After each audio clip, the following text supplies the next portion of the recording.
Good morning, guys. This is Mrs. Betcher. I just want to provide a read aloud for source A. So I'm going to share my screen.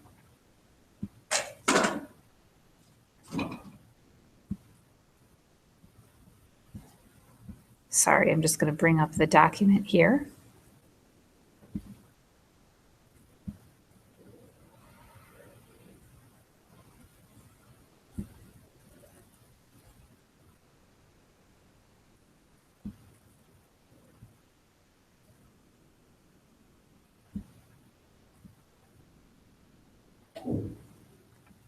Okay. This is source A. It's by Kirk. He wrote the book Monument Wars, Washington, D.C., the National Mall, and the Transformation of the Memorial Landscape, published in Berkeley by University of California Press in 2009. The following is excerpted from a book on monuments in Washington, D.C. There's no doubt that the modern state has been built on the mass circulation of the written word. Public monuments, by contrast, offer an anachronistic experience, a face-to-face encounter in a specially valued place set aside for collective gathering. The public monument speaks to a deep need for attachment that can be met only in a real place, where the imagined community actually materializes and the existence of the nation is confirmed in a simple but powerful way. The experience is not exactly in the realm of imagination or reason, but grounded in the felt connection of an individual to a collective body. In this way, the monumental core in Washington functions somewhat like a pilgrimage site, where communities of believers actually come together with the act of occupying a holy site, seeing a relic, reenacting a sacred event.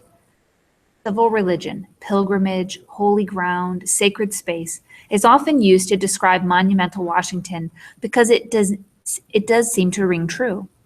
But we must not forget that the disenchanted world of the modern secular nation, the monument is not, properly speaking, a sacred site. Typically, it holds no relic or spiritual trace of past presence. The site of the Lincoln Memorial, for instance, did not even exist in Lincoln's lifetime. It sits quite literally on mud dredged from the Potomac River bottom in the late 19th century by the Army Corps of Engineers. The memorial itself contains no actual relic of Lincoln. It is pure representation, a colossal marble statue, and the text of two speeches carved on enormous panels, all housed in a neoclassical temple. One of those speeches, the Gettysburg Address, was produced ad infinitum in newspapers and readers and textbooks long before the monument was built. The major Union Veterans Organization had even sponsored a drive to put a bronze plaque carrying the full speech in schools and public places throughout the nation. Why make a pilgrimage to a site with no historical significance to read a text that was already everywhere? The answer is simple.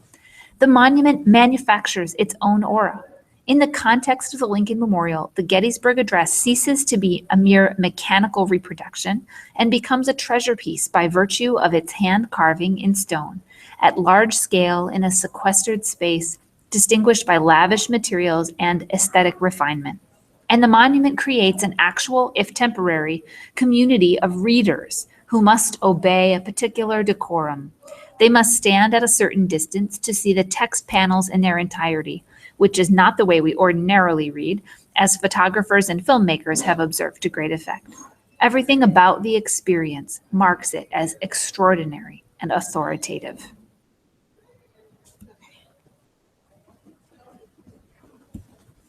All right, that's the end of our reading. Thank you.